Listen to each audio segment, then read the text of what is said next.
Hello and welcome back to A Better World. This is your host Mitchell J. Rabin, and we're very glad that you're joining us again today. Today we're going to have another very interesting show. We have with us Kyriacos Markides, who is the author, most recently, of this book, Riding with the Lion. It is a look into the esoteric nature of Christianity, in particular of Eastern Orthodox Christianity. And it's full of stories about Kyriacos' experience in Mount Athos and elsewhere, including Cyprus, and especially the inner geography, if you will, what he experienced inside himself, meeting many hermits and others who have been practicing a spiritual path for many, many years. Kyriacos, I want to also let you know, is the author of several books and has brought the work and wisdom of Daskalos to the West through his works, as well as Homage to the Sun, and has actually been responsible for letting people know outside of Cyprus of the work of this wonderful, very special healer. So thanks so much for joining us. Well, thank you for inviting me. Absolutely. Pleasure to have you. Good. That's great. Good. Did I cover a few yes. salient points? Sure. Okay, good. And is also a professor of sociology at University of Maine in Bangor. Right. Orono, Maine. Orono. Oh, okay. Right. Very good. So please, if you would just tell us, how did you get into this in the first place? Just give us a little sketch of how you connected to this. I got my position at the University of Maine in 1972, and by the time I went there, I was a thorough agnostic. I was a sociologist, I got my training in sociology, and I explain everything on the basis of society. Yet you were originally born in Cyprus. I was originally born in Cyprus and came to the United States in the early 60s. And you were raised within the Eastern Orthodox tradition? I was raised within the Eastern Orthodox tradition. You don't have any choice once you are born there. But coming to America started me on a process of It's like feta cheese or something, you know. I became secularized in America. So that's how I was when I got my job at the University of Maine. Right. But then there I made contacts with friends who were meditators, and they introduced me into transcendental meditation, and they told me how good it is for my health, and how good it is to write more articles and books to get tenure. It works. Right, sure. So in a sense, what happened is you started in one tradition, which, as you said, just by dint of being born I was born there. You are a part of it. You don't choose your religion. You then it's not left. A preference. You are born into it. You then left it and became Americanized, like so many do. I became a secular American intellectual. And then you found yourself actually going back to the place of your birth. And understanding it on a different level. And connecting on a whole different level. Right. Okay. Just to give you an idea, I never thought that it was possible to witness miracles, for example. That I thought those were fairy tales that one finds in the Middle Ages, but not in modern times. And give us an example, if you would, of a miracle or two that you witnessed. Well, I have witnessed in my study with Daskalos, which was actually an accidental encounter, and then I decided to study him. I witnessed him healing a woman who suffered from her spine, and the doctors gave up on her. She went to Israel, she was checked, and they told her that she had to live with her problem. Meaning in bed, right? So I witnessed Daskalos healing her in about 45 minutes, and the new X-ray showed a normal spine. So that really impressed me enormously. And then one time somebody called me from. And this was hands-on healing, I take it? Hardly, barely touching her back, and then he gave me an elaborate explanation of what he was doing, which I wrote in my first book. I witnessed him healing a woman from Israel who presumably was possessed by demons. His diagnosis was that they were Nazis who died during the bombardment of Hamburg, but they didn't make a transition to the higher world, and they took possession of that poor Jewish girl because they still carried their hatred to the other world. Sure. But the psychiatrist couldn't do anything with her, and he healed her in a matter of half an hour. So those things were very impressive. And when you say healed, that means she no longer felt demonized. Yeah. Of course, that you can explain with conventional psychology, right? But not the healing that I witnessed with the woman with the spine. And one time I was in my office, after I wrote my first book, and somebody called me from New York saying that his partner was having some serious problems, but the doctor could not identify the problem. And he said, would you mind taking a picture to Daskalos? I said, sure, I'm going this summer and I'll be glad to. So I take the picture there. He looks at the picture, closes his eyes, and he said the problem is in her teeth. She should take all her teeth. I said, but are you sure? I mean, I felt take them out? Take them out and put dentures. So I said, I was very reluctant to write to these people, do this. He said, do as I tell you. So I wrote the letter apologetically and I sent it. So I forgot about it. I get another call from New York about a few months later. Same man. He said, you ought to know what happened after we got your letter. Do you remember the case? I said, yes. When we got your letter, we thought it was nonsense, right? Well, 2 weeks later, her front teeth exploded and infection was dripping from the holes. Exactly what he told me, that her teeth were all infected. So she went to the dentist, took them out, put dentures, and her problems went away. But I don't need an experimental psychologist to prove to me that something is happening there, because I witnessed it with my own experience. Sure. And other things. He described the inside of my house. How did he know? I never described it to him. And other many incidents like that. Sure. I imagine that you experienced many of them over the years. Exactly. What was most interesting to me was not so much the phenomena, the healing phenomena, but the philosophical discussions that I had with him, because he was not just a healer, he was a great philosopher. Yes. And he explained to me in great detail what is going on here. Okay. So one of the basic principles that is part of these teachings is that, well, we are not just this body, but rather we have a psychic body and a noetical body. The body of feeling. Would you, for the sake of our audience who do not know Greek, what noetical means? Yeah, I will explain it in a moment. Okay. The physical body is the gross material body. The psychic body is the body of sentiments and emotions. We are capable of emotions and sentiments because we have a psychic body. We are capable of thought because we have a noetical body. And the center of our noetical body, the body of thought, is right at the center of the head, right? The center of the psychic body is the heart, and the center of the gross material body is the navel here, right? So there are different exercises in terms of how to strengthen the three bodies. All these three bodies are connected with etheric energy, with the etheric doubles. Therefore, your thoughts and your feelings had an effect on the gross material body. The three of them are always in communication and influencing each other. Exactly. I was a witness when he identified an illness on a professor of psychology from Yale. And he saw a problem on his liver, and he told him, Professor, you have to stop drinking because you have an infection on the liver.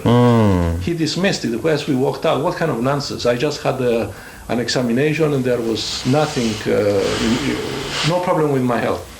He calls me up 3 months later and he said, do you remember that conversation we had in Cyprus? I said, yes, I have it on tape. Well, he said the doctors identified hepatitis B. But they told him it's not fatal and so on. Exactly what Daskalos told him. The doctors said that it would have been impossible for anybody to identify the virus on the liver at that time. But the virus was there, but there was no way of identifying it. There's no way that they could identify it. So he claimed that it is possible to see the aura and identify the spot through X-ray vision. So what he's really analyzing is the etheric body. Right. He's not seeing the physical organ of the liver. So he's seeing the energy field around it. That was a great kind of idea, because a lot of things can be explained. How does he know what's going on in my house? According to his position, he's into an out-of-body experience. He's working with his psycho-noetic body, the body of thoughts, feelings, and memories, which means that there is no death in reality. Because we as present personalities, we are the sum totals of our thoughts, of our feelings, right? So the only thing that we lose is this gross material body, because we continue to be with our psychonoidic body, which is at some stage will return back to a new life. I love that. Was a great inference you made. Just because we have the ability to travel. Yes.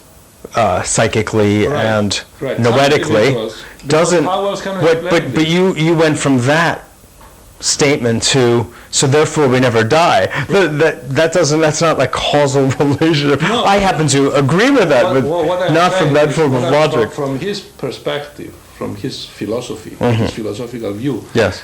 Our psychonoidic body can exist independent of the gross material body. So what happens at death, basically, it's the severance of the Yes. gross material body from the psychonoidic Right. body. That's why Is the psychonoetic body, is that contained in any kind of form, even of a different dimension? Form as the gross material. The same. After the body dies, though. Right. It can take the shape that you consider as the most ideal version of yourself. That's why sometimes, from this perspective, when you see somebody who presumably is dead and you see them, sometimes you see them in a younger kind of an age group. That's because this is the image that they have. They're expressing their ideal self, in a sense. Wow. So if somebody Very nice. dies at 90, he or she may consider the age 35 as their best age, and that's how they look. Sure. Wonderful. Now, another thing that I think is important is the notion of what thought and feeling is. Mm-hmm. These are energies that we constantly project out of ourselves. Yes. So they are not just abstractions. So our thoughts and our feelings have shape and energy, right? And they have a tendency to come back to us. That's how our obsessions get generated. When I get obsessed about something, I am creating an elemental which is really a thought form, right? And that's how the law of karma works. As we generate these desires, these elementals, and we pump them with energy, they come back to us because they want to get more energy from us. So these are the desires that keep us attached to this world. And really transcending this world implies retiring these elementals that we constantly create, the elementals of desires. So, in other words, the basis of Buddhism, for instance, and Hinduism, of being free of desires, is addressing that issue. Exactly. These are elementals that we constantly create, and the element shape, and it has energy. The shape never dies. The energy, you can gradually take it away from the form, and then you retire these elementals. The elementals as forms do not retire do not die because they are part of universal memory. Otherwise we wouldn't have memory. So if things happen to us in previous lives, let's say, and the energy is still there, then we should not bring it to the present because it will create confusion.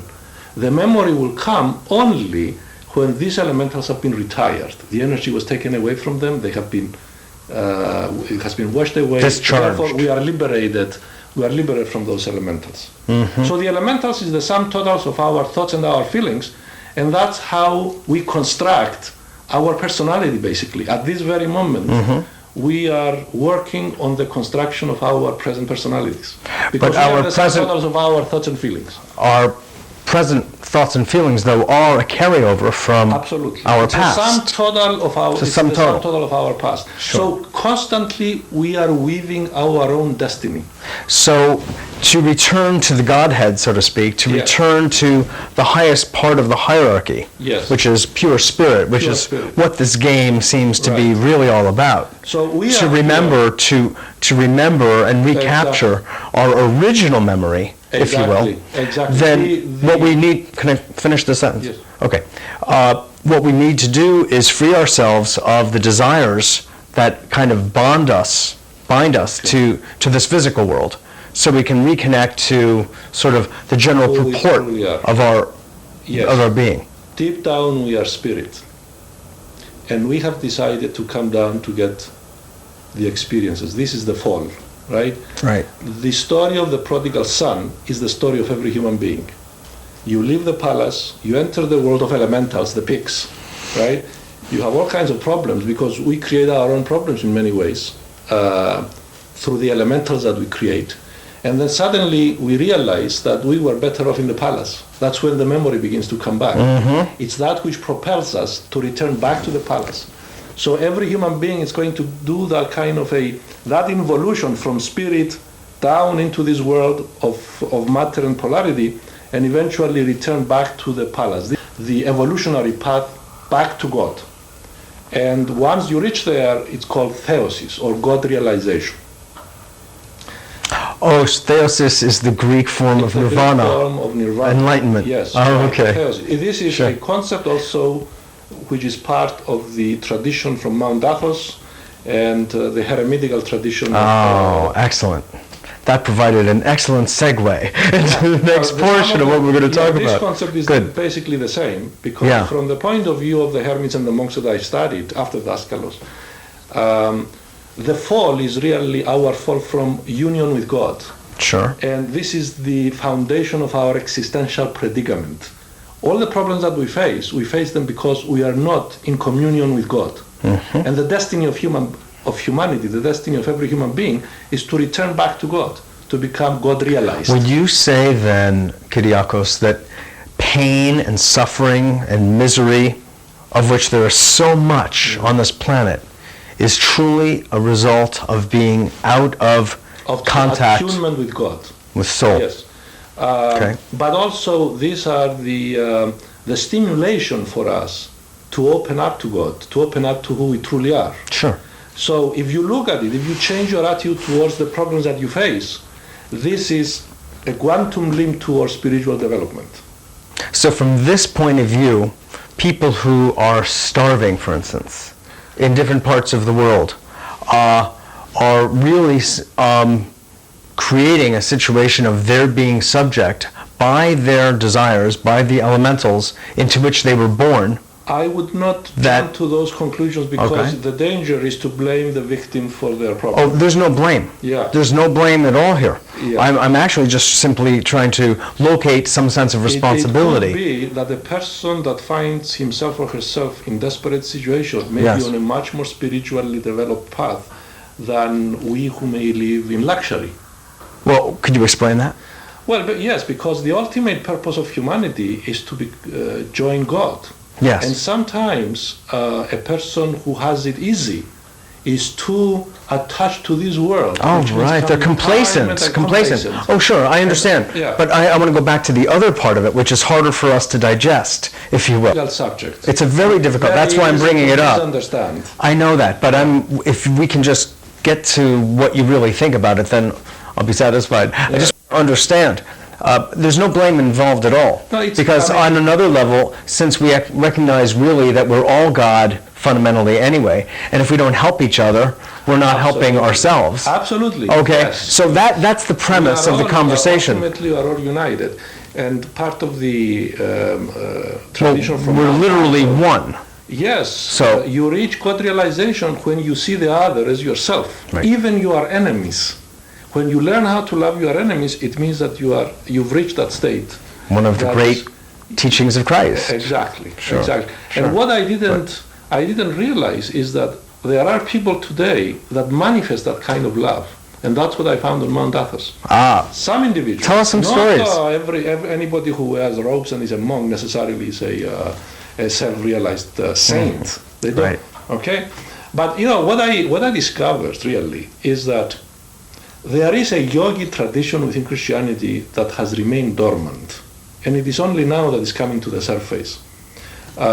When we think of mystics and yogis and so, we go to India, we go to Tibet, right? Or we go to tribal religions, and we assume that these things do not exist within the West because we have become so secularized, so much caught up with the scientific revolution. Except Eastern Orthodoxy. Well, If you look at Catholicism and the Vatican, that's one thing. Well, But if you look at Greek, in terms of the monastic orders, in terms of the liturgy, in terms of the theology, yes, the theology which is very Taoistic, he said you can never say what God is. You can only say what God is not. Mm-hmm. This is the apophatic theology that comes from that tradition.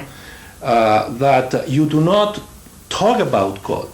You do not philosophize about God. You don't go to God through philosophy. You go to God through spiritual practice and experience. And what I discovered there is there is a methodology that they have discovered over the thousands of years on how to reach God, through continuous prayer, which is very similar to mantra yoga, even though if I tell them that, they would disagree, because they say you do not just repeat, and you repeat the name of the most sacred one, Jesus. the Jesus prayer. And there are all kinds of systematic ways on what happens to you as you advance in the prayer. So the notion that you can reach God through philosophy is a Western invention that is very alien to the monks from Mount Athos, who say that really, if you want to know God, you have to become one with God. You don't reach God through the intellect. The intellect can help you point the way, but it's not going to give you the taste of God. Sure. In other words, the sense of the feeling of grace. You need your psychic body for that, I take it. If you want to use a language, yes. I'm using your language. Yeah. Well, remember that I have studied two sets of people. Yes. One are Christians, but are lay Christians, who incorporated in their explanations of reality some of the Eastern concepts like karma and reincarnation. Right. These are mainstream Christian mystics, yogis. I shouldn't call them yogis, but hermits and saints. I love that. A mainstream mystic. That'll be the day, you know. Meaning that maybe they soon operate from within the established tradition of Christianity. Yes, but still in all, something actually in your book suggested that our mind, in a sense, is the through line to the mind of God. You made a statement when you were talking about Kem Wilber's perspective on what gurus are real and authentic and which are not, about there being kind of a trans-rational idea. Yes. That you never want to be going to some kind of teacher that denies the importance of the mind. But you went further to say that, and correct me if I don't get it, but that spirit, in a sense, uses the human mind as the place to enter, like the human spirit is everything. vehicle. It's a manifestation of everything. Indeed. God is beyond all manifestation, but everything that we see, including matter, is really mind. It's the way the unmanifest makes himself, herself, itself known. Right. Okay? Sure. So you find God in everything, but God is beyond everything at the same time. Yeah. Oh, I'm glad you brought that up. I know we're going off just what I'd like to ask you, if I could, about this. You say that God is in everything. This is like a common idea. Yeah. There's nothing new about that. Cliche. It's a cliche. Well, I wouldn't say that either, but it's a common statement. Yeah. But then you also said, but God isn't everything. No, God is beyond anything that we can possibly think or imagine. So that means that there is a universe of God, and there is some part or level of the universe that is not God. If it's not God, it's a what is it? manifestation of God. Manifestation of God. Yes, but right. It is part of God. Nothing is outside of God. But the essence of God is something that we cannot penetrate, according to the Athonite tradition. This is the essence is of the Father, the Son, and the Holy Spirit, right? So we become one with God through the energies of God. Okay, this is a more technical kind of theology that comes from the experience of the Athonite tradition. And there are many books now that are coming out presenting this experiential tradition from within Christianity. But even in the West, in some Western monastic traditions, they have those practices. It's not as systematic though, because what I found there is that there is a tradition of eldership, right? Meaning that the elder takes upon himself the responsibility of guiding the apprentices towards God. And it's a very heavy responsibility, because if they fail, if they abuse that relationship, it's horror. So there is a kind of a tradition that I thought only existed in Buddhism in India. But the tradition of eldership, where somebody is the guru, so to speak, that provides guidance, is something that is very much alive there. It's actually a natural human phenomenon. I mean, everybody is actually at a somewhat different level with different levels of experience and kinds of experience. So it automatically happens. Yeah. And they are being guided into that that tradition. Now, give us a few of the experiences you've had in Mount Athos. That would be great.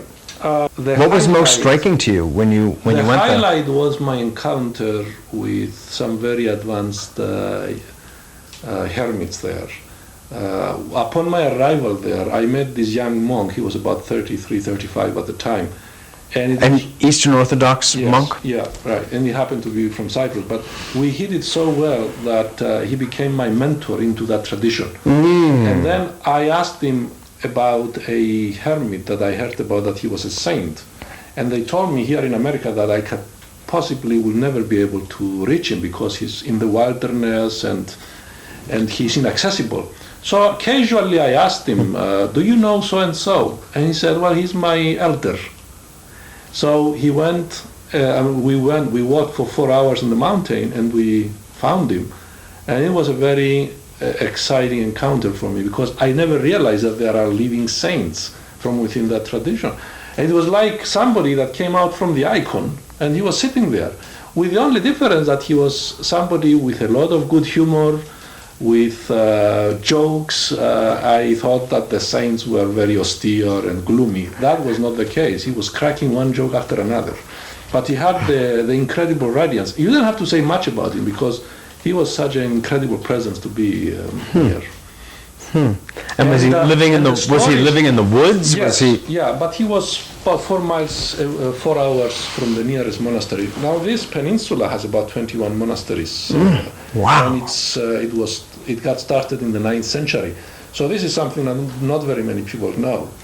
About this particular elder, there are all kinds of incredible stories that I heard about his miracles.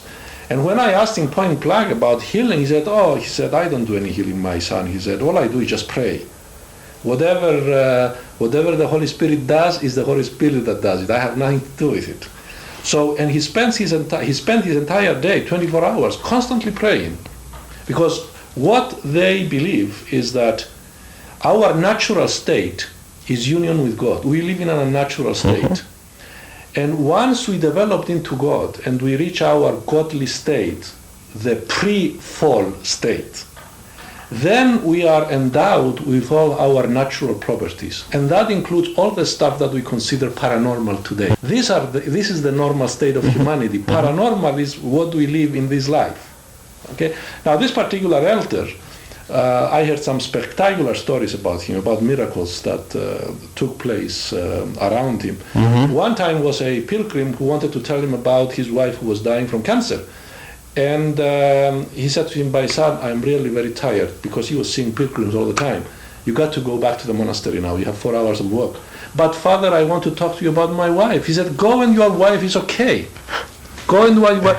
So he goes back to his wife 200 miles away. And she's up and around. And he said, what happened? She said, I was in bed, just suffering from her cancer, and suddenly she started sweating. And the illness just was washed away. She said, what time was it? It was exactly the time that the saint told him, go and your wife is okay. What is happening here? Once we reach the point... I hate to tell you. Okay. But we're out of time. All right, it was my pleasure. Could I engage you to stay and continue the story for another round? Sure. Because you've got us sitting at the edge of our seats. Oh, okay. That would be great. We were speaking with Kyriacos Markides, the author of Writing with Lion and a series of other books on Daskalos. And if you stay tuned next week, you'll see him again, and we'll continue the storytelling of his experiences in Mount Athos with Eastern Christian saints, hermits, and others. Thanks so much for joining us. This is Mitchell J. Rabin for A Better World. Please give a call at 212-420-0800. Share your thoughts and feelings with me, your noetic and psychic beings with me. And I look forward to seeing you all next week.